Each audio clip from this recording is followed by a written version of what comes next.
Bismillahirrahmanirrahim. Alhamdulillahi rabbil alamin. Ar-Rahmanir-Rahim. Maliki yaumiddin. Iyyaka na'budu wa iyyaka nasta'in. Ihdinas siratal mustaqim, siratal ladzina an'amta 'alaihim ghairil maghdubi 'alaihim waladdallin. Amin.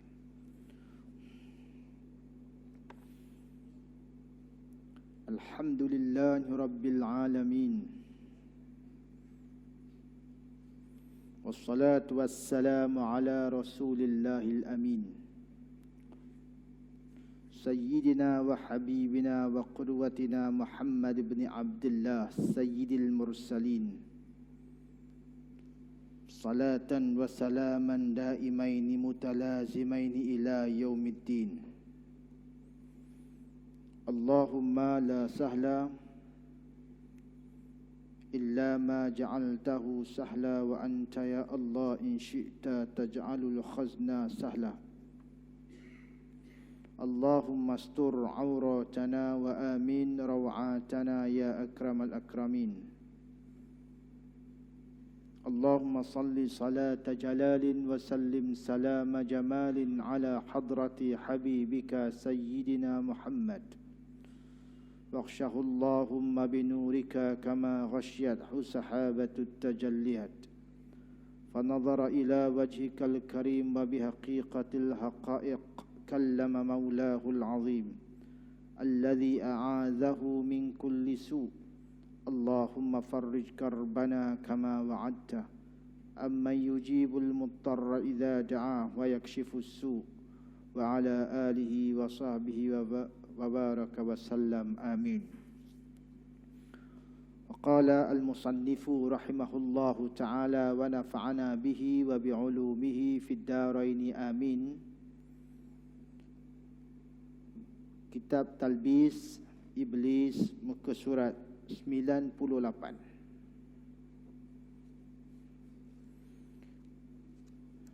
Kita masih berada dalam bab yang kelima, talbis iblis dalam masalah akidah.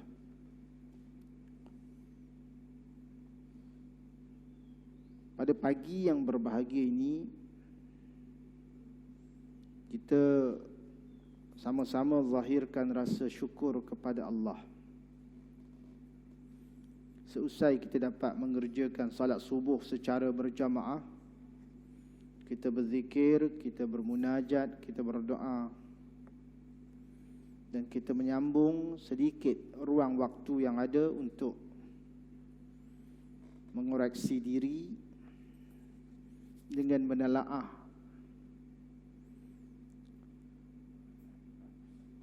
kitab yang bernama Talbis Iblis karangan Ibnu Jauzi Al-Baghdadi. Talbis iblis terhadap Yahudi. Bagaimana iblis dan syaitan dia menghiaskan talbisnya itu terhadap orang-orang Yahudi, agar orang Yahudi itu konsisten dengan pemesongan yang telah mereka lakukan terhadap anutan mereka itu. Kita serba maklum, Yahudi ini dia agama dan dia juga bangsa. Dia berbeza dengan kita, berbeza dengan bangsa-bangsa yang lain. Bangsa India barangkali dia beragama Islam, bangsa Cina barangkali dia beragama Buddha. Tapi Yahudi dia merangkap, dialah bangsa, dialah agama. Sebab tu kita tengok dalam catatan ini menyebut bahawasanya pada muka surat 100 itu, iblis menyebar talbisnya terhadap orang Yahudi dalam banyak perkara. Dia akan sebutkan di sini salah satunya ialah orang Yahudi menyamakan Khaliq dan makhluk, pencipta dan makhluk itu mereka menyamakan. Sebab itu disebut dalam hal ini, salah satunya ialah seperti mana yang disebut oleh Abu Abdullah ibn Hamid, menceritakan dari sebahagian sahabat kami bahawa orang Yahudi itu mempercayai bahawa ilah yang disembah itu adalah seseorang yang dibuat daripada cahaya. Dalam kitab ini disebut daripada api. Anda tak pasti kitab ini dia pure terjemah berkata sebiji. Orang Yahudi kata ilah itu seseorang yang dicipta daripada cahaya. Ilah itu duduk di atas kerusi yang juga dibuat daripada cahaya. Ilah juga memakai mahkota yang dibuat dari cahaya dan memiliki anggota badan seperti mana manusia lain. Ini salah satu daripada watak anutan orang Yahudi yang menyamakan bahawa ilah dan makhluk itu serupa. Penyerupaan ini adalah sifat watak yang kurang ajar terhadap Allah Azza wa Jalla, yang sama sekali Allah itu laisa kamislihi syai'un. Allah tak akan serupa dengan mana-mana makhluk. Sebab itu dalam konsep tauhid kita, makhluk itu ma siwallah. Makhluk ialah apa yang selain daripada Allah, itu makhluk.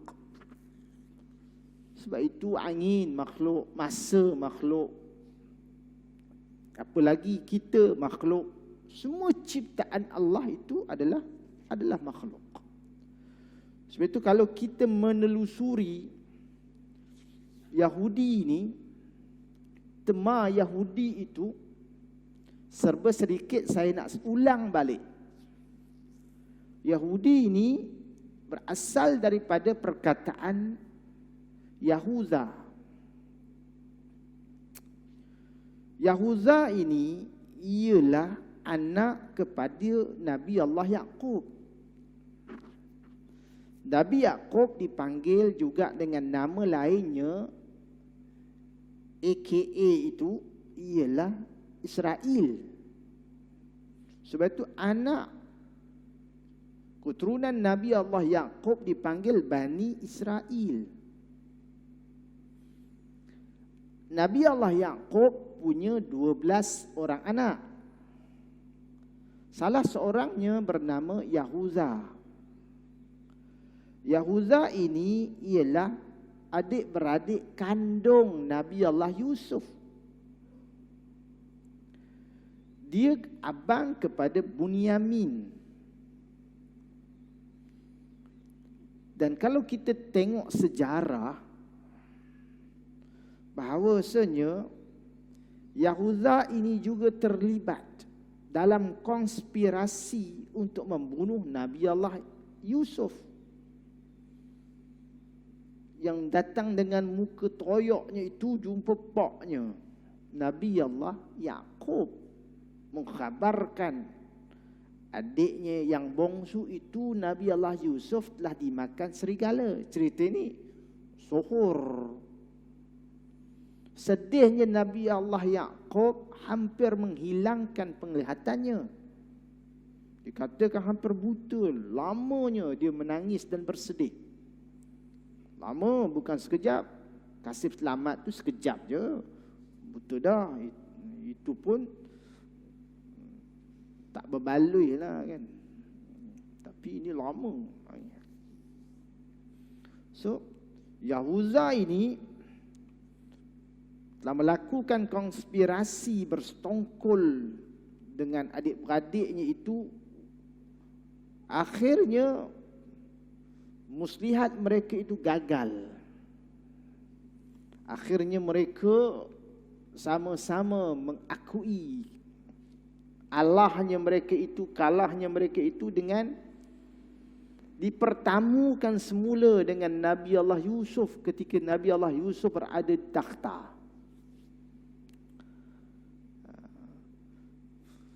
Tuan-tuan yang dirahmati oleh Allah, maka berentik-rentiklah jaluran Bani Israel itu, dan yang paling suhur penentangan mereka itu adalah menentang Nabi Allah Musa dan Harun. Dalam Quran banyak cerita Bani Israel dan interaksi mereka dengan Nabi Allah Musa. Kata ulama tafsir, kenapa banyak sebegitu sekali berbeza dengan penentangan kaum lain terhadap Nabi mereka? Kerana watak penentangan itu sama dengan watak penentangan Quraisy Mekah yang musyrik itu dengan Nabi. Similar, sama lebih kurang wataknya. Dan banyak ayat menyebut dan menceritakan perangai buruk Bani Israel ini, kelompok Yahudi ini banyak sangat. Ayat 120 Suratul Baqarah cerita perangai mereka. Ayat 113 Suratul Baqarah cerita perangai mereka juga. Ayat 67 surah Ali Imran cerita perangai mereka juga. Bohong Nabi, bohong tahan lagi walaupun tak betul, tapi sampai tahap bunuh. Macam mana mereka buat kepada Nabi Allah Yahya, bagaimana mereka buat kepada Nabi Allah Zakaria. Dan ayat 51 surah Al-Maidah pun sama juga. Secara pukalnya terlalu banyak penceritaan tentang watak Bani Israel itu. Ada 3 perangai mereka yang terlalu buruk. 1, mereka bunuh Nabi. Yang kedua, mereka ini terkenal sombong, ego. Yang ketiga, mereka menyatakan mereka bangsa terpilih. Sebab itu bagi kita, darah kita untuk mereka halal. Mereka, bangsa Yahudi ni, dia ada satu falsafah yang mereka pegang. Kalau yang dalam bahasa Jawa tu disebut either everything or nothing. Bahasa Jawa lah, anak pun tak tahu apa falsafah je tu. Mereka tak ada sifat tolak ansur dengan bangsa lain. Malah mereka menganggap bangsa lain itu adalah hina bagi mereka. Ini sudah diletakkan stigma daripada dulu lagi. Cuma sekarang ditambah nilai dengan tema dipanggil Zionis. Betul, dipanggil Yahudi Zionis. Zionis ini, dia adalah salah satu fahaman politik yang diserap ke dalam bangsa Yahudi masa kini,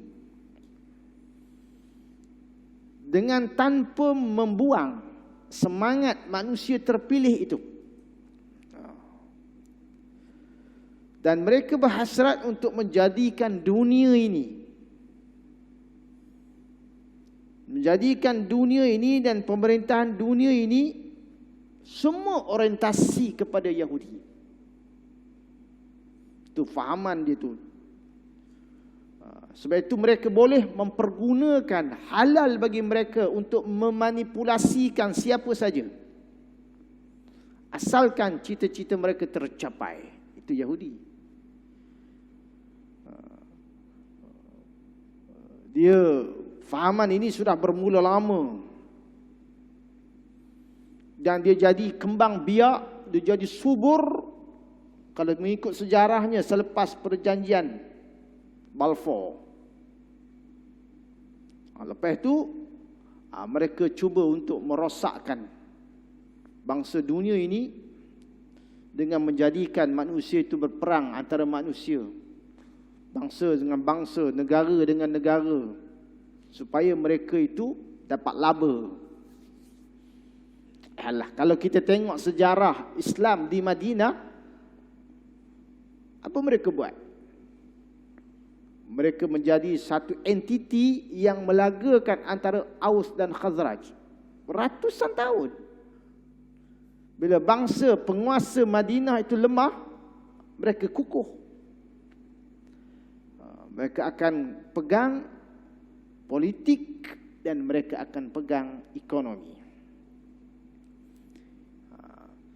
Cuma kita nak cerita pagi ni macam mana iblis dan syaitan mengaburi bangsa ini hingga mereka itu konsisten dengan kesesatan. Kesesatan mereka bukan kesesatan biasa-biasa. Disebut dalam kitab ini bahawasanya mereka itu dengan sembrononya, sekonyong-konyongnya mereka itu menyatakan bahawa Uzair itu anak Allah. Dalam kitab ni sebut. Kita tengok.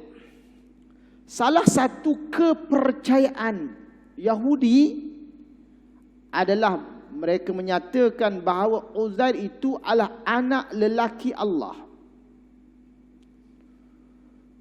Tuan-tuan tengok, ini bukan kecil anak. Kurang ajarnya mereka itu dengan Allah Subhanahu wa ta'ala. Mari kita tengok apa Allah rakamkan ungkapan mereka itu kepada Allah. Wa qalatil yahudu Uzair ibnullah wa qalatin nasara al-masih ibnullah. Dzalika qauluhum bi afwahihim yudahiuna qaulal ladzina kafaru min qabl qatalahumullahu anna yufakun. Orang Yahudi menyatakan bahawa Uzair itu anak Allah. Itu kepercayaan yang sesat-sesatnya, dan ini menjadi kepercayaan yang tradisi lagi klasik. Yang syaitan dan iblis itu sudah mencengkamkan kepercayaan itu, menancapkan kepercayaan itu sejak pada dulu lagi kepada bangsa Yahudi. Uzair ini, majoriti ulama kata dia Nabi. Sebahagian ulama kata dia ni bukan Nabi. Yang Uzair ini hidup antara masa Nabi Allah Sulaiman dan Nabi Allah Zakaria. Kedua-dua Nabi yang berasal daripada bangsa Bani Israel. Bani Israel ni, Nabi mereka bermula daripada anak cucu Nabi Allah Yaqub, yang terakhir Nabi Allah Isa. Susur galur mereka daripada Nabi Allah Ibrahim dengan isterinya yang bernama Sarah. Dia ada dua isteri, Hajar, Sarah kan. Ada dapat anak Ishaq, Ismail. Ismail keturunannya terus kepada Nabi Muhammad. Ishaq pengakhirannya ialah Nabi Allah Isa.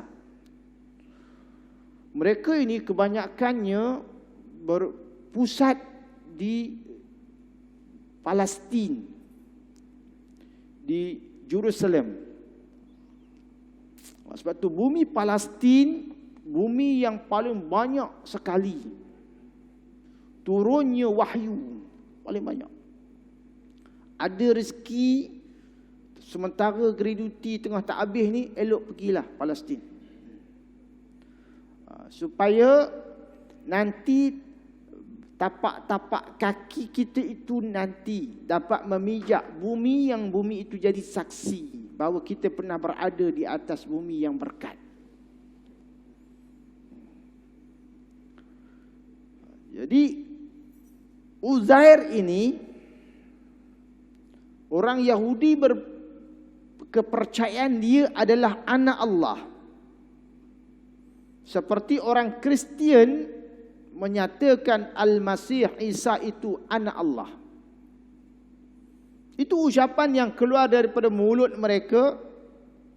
Mereka tiru perkataan orang-orang kafir yang terdahulu. Allah laknat mereka. Bagaimana mereka sampai mereka berpaling begitu. Tuan-tuan, disebut bahawa dalam Nabi itu kuantitinya 124,000. Rasul 313. Sebahagian ulama menyebut bahawa Uzair itu antara salah seorang Nabi. Ada sebut tidak. Al-Syeikh Nawawi Al-Bentani, ulama Indonesia. Dia pernah membicarakan dalam kitabnya tentang Uzair. Dia menyebut bahawasanya pernah ada riwayat menyebut Uzair itu pernah diberi perutusan daripada Allah, nak menyatakan bahawa dia ni Nabi. Antaranya ialah Auhallahu ta'ala ila Uzair ibn Nabi faqala azza wa jalla ya Uzair idza aznabta zamban saghiran fala tanzur ila sigarihi wanzur ila man aznabta lahu, katanya. Lebih kurang gitulah. Dalam rekod Syekh Nawawi Al-Bentani kata, ada catatan menyebut bahawasanya Allah pernah mewahyukan kepada Uzair, ya Uzair, jika engkau melakukan dosa kecil, maka janganlah engkau melihat kecilnya dosa, tapi lihatlah kepada zat yang engkau durhaka itu. Itu di antara kalam-kalam yang disebut, mengatakan Uzair itu Nabi. Jika engkau memperoleh sedikit kebajikan, janganlah engkau melihat kecilnya kebaikan itu, tetapi lihatlah kepada zat yang memberikan kebaikan itu, Allah. Disebut lagi, jika engkau tertimpa musibah, maka jangan engkau mengadukan aku kepada makhlukku. Macam korang kena musibah pergi ngadukan kawan-kawan dia. Awak dalam ramai-ramai awak yang kena, dia kata. Patutnya bagilah Pak Imam tu. Dia iman kuat. Dia ngadu dengan makhluk. Jika tertimpa musibah, janganlah engkau mengadu aku kepada makhlukku. Sebab aku juga tidak pernah mengadukanmu kepada para malaikatku ketika engkau berbuat maksiat terhadapku. Itu di antara teks yang menyebut bahawa Uzair itu ialah Nabi. Sedangkan orang Yahudi menyatakan dia anak Allah. Kenapa ya? Ada peristiwa yang takjub. Kerana dalam suratul Baqarah, tuan-tuan boleh buka ayat 259, menceritakan tentang Uzair. Ulama tafsir cenderung ayat ini cerita bab Uzair. Walaupun ada sebahagian daripada ulama tafsir lain kata dia tak, dia cerita bukan bab Uzair, tapi dia cerita tentang seorang Nabi lain namanya Khidir. Ada yang kata ini cerita bab seorang yang bernama Armiyah bin Khalqiyah, tak apalah. Tapi cenderung ulama ayat suratul Baqarah 259 cerita bab Uzair. Au kalladzi marra ala qaryatin wa hiya khawiyatun ala urushiha qala anna yuhyi hadhihi Allahu ba'da mautiha. Cerita bagaimana seorang lelaki itu dimatikan Allah. Ratus tahun dimatikan Allah. Dia mati dihidupkan semula. Itu yang perkara takjub itulah. Yang orang Yahudi kata istimewanya Uzair ini, barangkali dia anak Allah. Habis rosak akidah tu. Qala kam labistu, qala labistu yauman aw ba'da yaum. Allah tanya lelaki itu, berapa lama sebenarnya kamu rasa kamu tidur? Dia kata yauman aw ba'da yaum. Sehari atau setengah hari je. Sehari atau setengah hari je. Qala bal labista mi'ata am. Kamu tidur sebenarnya 100 tahun. Fanzur ila ta'amika. Kamu tengok makanan kamu, kata Allah kepada lelaki itu. Wa syarabika lam yatasanna. Makanan tak rosak, sama. Tetapi himar dia habis, dah tinggal tulang belulang. Nak cerita lamanya dia mati. Dia tidur. Dia bukan tidur, dia mati terus. Allah hidupkan dia semula. Ya Allah, ya Tuhanku. Itu yang orang Yahudi kata, ini istimewa ni Uzair ini. Itu yang mereka labeling terus. Menyatakan Uzair itu adalah anak Allah. Dan diistimewakan selepas daripada dia hidup itu, di tengah-tengah Bani Israel, orang tak mampu hafal Taurat, dia boleh hafal Taurat. Istimewa pula. Takjublah bangsa ni. Akhirnya mereka cop terus bahawa Uzair itu adalah anak Allah. Maka tuan-tuan yang dirahmati oleh Allah Subhanahu wa taala, oleh yang demikian itu merupakan suatu talbis, pemakaian batil yang nampak benar terhadap bangsa Yahudi itu. Baiklah, kita terus sambung sikit lagi. Bukti